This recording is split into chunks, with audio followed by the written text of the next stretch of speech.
বাঙালির কাছে দীঘা তো একটা প্রিয় জায়গা ছিলই, কিন্তু এখন থেকে সেটা আরো দুগুণ বেড়ে গেল। কেন? কারণ হচ্ছে পুরীর জগন্নাথ মন্দির এখন দীঘাতেও। যদি এটা নিয়ে অনেক মতবিরোধ রয়েছে, সবাই বলছে পুরীর জগন্নাথ মন্দির আর এই মন্দির এক করলে চলবে না। আচ্ছা বেশ, নয় করলাম না, তবে চলো আমাদের মতো করে পুরীর নয় দীঘার জগন্নাথ মন্দির সম্পর্কে অল্প বিস্তার জেনে নিই।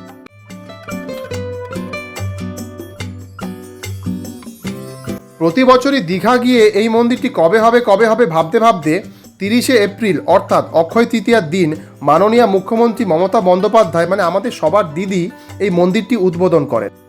যদিও এই মন্দিরটি দেখার জন্য আমরা বেশ কয়েকদিন ধরে উৎসুক ছিলাম, অনেক দিন ধরে যাব করে ফাইনালি আমরা এই মন্দিরে এসে পৌঁছে গেছি। আর ওখানে গিয়ে আমরা একটু খোঁজ লাগিয়ে জানতে পারলাম রাজস্থানের বংশী পাহাড় থেকে আনা বেলে পাথর দিয়ে এই মন্দিরটি নির্মাণ করা হয়েছে। এটির উচ্চতা 213 ফিট বা 65 মিটার। ওল্ড দীঘা থেকে দূরত্ব যদিও পায়ে হাঁটা প্রায় 200 থেকে 300 মিটার হবে, তবে নিউ দীঘা থেকে দূরত্ব কিন্তু 1 থেকে 1.5 কিলোমিটার।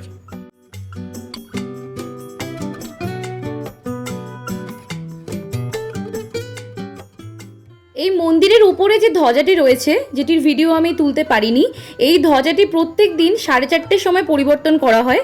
ওয়েদার খারাপ থাকলে সেটা আলাদা ব্যাপার। প্রতিটা মন্দিরে পুজো দিতে গেলে যেটা মোটামুটি আমাদের জানতে ইচ্ছা করে সেটা হচ্ছে মন্দিরটা কতক্ষণ খোলা থাকে। সকাল 6টা থেকে, মানে প্রত্যেক দিনই সকাল 6টা থেকে দুপুর 1টা, আবার বিকেল 4টে থেকে রাত 9টা পর্যন্ত মন্দিরটা খোলা থাকে। টাইমিং তো হয়ে গেল, এইবার মেন যেটা প্রশ্ন সেটা হচ্ছে ডালা বা পুজোর প্রসাদ সেগুলো কোথা থেকে কিনবে। তো মন্দিরের বাইরে কিন্তু 50 থেকে 100 টাকার মধ্যে একটা ডালা রেডি করে ওরা দেয়, যেটা নিয়ে তোমরা পুজো দিতে পারো। এইখান থেকে জুতো খুলে যেতে হবে, আর এখানে ইট বালি সিমেন্টের কাজ হচ্ছে। আমার সত্যি বলতে একটুখানি প্রবলেম আছে জুতো খুলে যাওয়া নিয়ে। খালি পায়ে আমি ওরকম হাঁটতে পারি না, মানে আমার প্রচণ্ড ওই জল কাদা ওই নোংরাগুলো লাগলে না আমার খুব, মানে জানি না কেন প্রবলেম হয় প্রচণ্ড। ওই জন্য বুবাই গেছে ভেতরে, ও ভিডিওটা করে নিয়ে আসলে তোমরা দেখতে পাবে, নাহলে আমি যাইনি। আমি ওয়েট করছি ওর জুতো নিয়ে, ঠিক আছে, ও জুতো নিয়ে ওয়েট করবো, তাও বি আচ্ছা ভেতরে যাওয়াটা একটু চাপের আছে আমার জন্য। তো যাই হোক, আমি এখন ওয়েট করছি ওর জন্য কখন ভিডিও করে আসবে। মূল মন্দিরে পৌঁছতে 4খানা দুয়ার বা দরজা পেরোতে হয়। এই 4খানা দুয়ার বা দরজার যে কোনো একটির বাইরে পদ্মপুকুর বলে একটা বস্তু ছিল। তখন আমার চোখও ছিল, কিন্তু কেন জানি না এত বড় জিনিসটা মানে মিস করে গেছি, তাই ভিডিও তুলতে পারিনি। তবে তোমরা গেলে কিন্তু একদম আমার মতো মিস করো না, অবশ্যই এটা দেখবে। আরেকটা ইনফরমেশন দিয়ে রাখি, এইখানে যেসব বয়স্ক মানুষ বা যাদের হাঁটাচলা করতে সমস্যা হয় তাদের জন্য কিন্তু একটা হুইল চেয়ারের ব্যবস্থা রয়েছে। তো এখন তো আর কোনো সমস্যা রইলো না, সবাই প্রায় দর্শন করতে কিন্তু আসতে পারবে।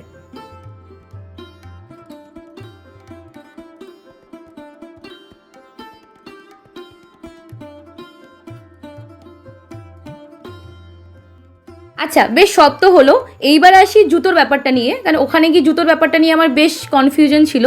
আমি বেশ আগে শুনেছিলাম যে কুপন নিয়ে জুতো রাখা যায়, যদিও আমি সেরকম কোনো অফিস বা কাউন্টার দেখিনি। হয়তো আমরা গেছিলাম সেই সময়টা বন্ধ ছিল, হতেও পারে। মানে দুরকমভাবে রাখতে পারো, একটা এইরকমভাবে, আরেকটা হচ্ছে সবান্ধবে, মানে ভগবানের ভরসা রেখে চলে যেতে পারো আর কি। তো আশা করি ভগবান দেখবে জুতো, যদিও আমি তো ঢুকিনি, তোমরা আগে দেখিয়ে নিয়েছো, বুবাই গেছিলো, আমি জুতো পাহারা দিচ্ছিলাম। তো অবশ্যই কাউকে একটা জুতো পাহারা দেওয়ার জন্য নিয়ে যেতে হবে তোমাদের।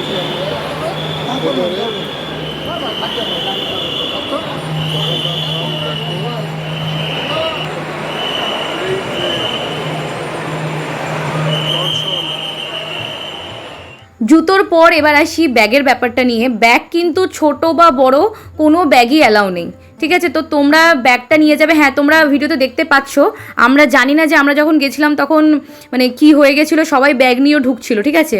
কিন্তু নর্মালি তোমরা নিয়ে যেও না, কেন কখন কি ওখানে গিয়ে অত দেখতে পেলে ব্যাগ অ্যালাউই করছে না। তো আমাদের ভিডিওটা দেখছো ঠিক আছে, বাট আমাদের সময় জানি না অনেক কিছু ছাড় ছিল। এবার অনেকে তো ঘুরতে গেলে ক্যামেরা ক্যারি করো, কিন্তু এখানে কিন্তু ক্যামেরা একদমই অ্যালাউ নেই। হ্যাঁ, যেটা অ্যালাউ আছে সেটা হচ্ছে মোবাইল ফোন, মানে মোবাইল ফোন দিয়ে যে ছবি বা ভিডিও করবে সেটা অ্যালাউ আছে, কিন্তু ক্যামেরা কিন্তু অ্যালাউ নেই। তো সেইভাবে তোমরা কিন্তু ক্যামেরা ক্যারি করবে। যেটা হচ্ছে ওখানে চলো, যেটা বানানো হচ্ছে, হ্যাঁ এখানে বেশ সুন্দর পুজো হচ্ছে। এটা হচ্ছে নতুন হচ্ছে, এটা এখনো কাজ চলছে মনে হয়, খুব সুন্দর বানিয়েছে, ভালো চলছে কাজ হয়তো চলছে না, খোলে। যদিও এটা মনে করিয়ে দেওয়ার মনে হয় না কোনো দরকার আছে, তাও বলি এখানে কিন্তু বিড়ি, সিগারেট বা কোনো প্রকার নেশাজাতীয় দ্রব্য বহন করা বা খেয়ে আসা দুটোই কিন্তু মানা আছে। তোমরা সবাই জানো, আমি জানি, তা সত্ত্বেও এই কারণে বলে দিলাম, কিছু কিছু লোকের তো থুঁকতে আর ফুঁকতে মানে কোনো জায়গা বাদ দেয় না, তো সেই কারণে একটু বলে দিলাম। দেখো, আমাদের জায়গা আমরাই যদি একটু ভালোভাবে মেনটেন করি তাহলে জায়গাটা একটু সুন্দর থাকে। গাড়ি নিয়ে গেলে এখানে চিন্তার কোনো কারণ নেই, কারণ 6 নম্বর গেটের পাশ দিয়ে পুরো পার্কিংয়ের ব্যবস্থা রয়েছে। কিন্তু তোমরা যদি একটু ট্যালেন্ট কাজে লাগিয়ে কোথাও ফাঁক ফুঁক দিয়ে ঝাউ গাছের নিচে গাড়ি রাখতে চাও, রাখতে পারো, কিন্তু আমি বলবো রেখো না, কারণ প্রচুর এখানে পুলিশ রয়েছে, যে কোনো সময় কেস চলে যেতে পারে। এই মন্দিরের পাশাপাশি কিন্তু এই অপোজিটে একটা ঘাট রয়েছে, নীল রঙের বেশ সাজানো গোছানো ঘাট। আমরা গিয়ে ফার্স্টে ভুল ঘাটে চলে গেছিলাম, তারপর আবার সঠিক ঘাটে ফিরে এসেছি। তো তোমরা আসলে কিন্তু এই ঘাটটা একবার ভিজিট করবে, অনেকবার ঘাট ঘাট বলে ফেলেছি। তো যাই হোক না, কিন্তু খুব সুন্দর কিন্তু। আর এখানে বসে বসে ভালোভাবে স্নান করা যায়, ঢেউগুলো খুব ভালোভাবে তোমরা বেশ এনজয় করতে পারবে। মন্দির যখন উদ্বোধন হয়েছিল তখন শুনেছিলাম হোটেলের প্রাইসগুলো বেড়ে গেছে, তবে আমরা যখন গেছিলাম তখন কিন্তু সেরকম কিছু ফিল করিনি। তবে মন্দিরের চারপাশের হোটেলগুলোর কিন্তু প্রাইস এখনও একটু বেশি আছে, ওটা শুনেছি আস্তে আস্তে কমে যাবে। আমাদেরকে বলবো মন্দির থেকে একটু দূরে হোটেল নেওয়া, তাহলে একটু কম হবে।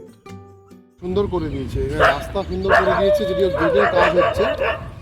দেখো জায়গাটা কতটা সুন্দর লাগছে জানি না, তবে তোমায় কিন্তু খুব ভালো লাগছে। তাই তুমি সবুজ জামা পরে, মানে সবুজ সামনেটা রয়েছে না, সবুজ। গাছের মতো আমাকে লাগছে নাকি? হ্যাঁ, ভেবেই নাও। বস বস বস বস। বসে আছি, গাছটা বেশ আদিম যুগের গাছের মতো লাগছে। হ্যাঁ, ওই জন্য বসে আছি, ফিল করছি যদি একটা ডাইনোসর বেরিয়ে আসে। হা হা হা হা হা। এই হচ্ছে সেই ঘাটটা, কিন্তু এখন তো হুইসিল মানে সবকে তুলে দিচ্ছে দেখতে পাচ্ছি। আমরা নামতে দেবে না, কিন্তু আমরা যদি হালকা নামিয়ে এমনি নামতে দেবে। আশা করি কিছু বলবো না। এখানে এসেছিলাম, কিন্তু এখানে একজনের ঝগড়া দেখতে পেলাম। হ্যাঁ, তার বাচ্চা চলে এসছে, তার মা হচ্ছে ছাতা দিয়ে মারছে, বলছে যে এখানে কেন এসছিস, কাকে জিজ্ঞাসা করে এসছিস, কার পারমিশন নিয়ে এসছিস। বাচ্চাটা বড় বাচ্চা। আমরা তাই দেখছিলাম আর কি, এমনি আর কি হয় না, ঝগড়ালে দেখতে ইচ্ছা করে, তো আমরা দেখছিলাম। সে বলছে এক্ষুনি ব্যাগ প্যাক করে এক্ষুনি বাড়ি যাবো। তো যাই হোক, এখানটা ঘুরলাম, দেখি স্নানের ঘাটটার দিকে যদি একটু যাওয়া যায়। আজকের ভিডিওটা এই অবধি। আশা করি মন্দির সম্পর্কে অনেকটা ইনফরমেশন তোমাদেরকে দিয়ে হেল্প করতে পারলাম। যদি আরও কিছু জিজ্ঞাসা থাকে তাহলে কমেন্ট বক্সে কমেন্ট করো, আর ভিডিওটা ভালো লাগলে একটা লাইক করে দিও, ইভেন এতটা দেখছো যখন একটা সাবস্ক্রাইব কিন্তু করে দিও। এবার এটা তো হলো মন্দিরের ভিডিও, যদি দীঘা নিয়ে কোনো ভিডিও দেখতে হয় তাহলে ডেসক্রিপশন বক্সে আমাদের লিঙ্ক দেওয়া আছে দীঘা নিয়ে ভিডিওর, তো সেটা কি তোমরা দেখতে পারো। তো যাই হোক, তোমরা সব ভালো থেকো, আবার আসবো অন্য একটা ভিডিও নিয়ে। তো keep watching and tata, take care.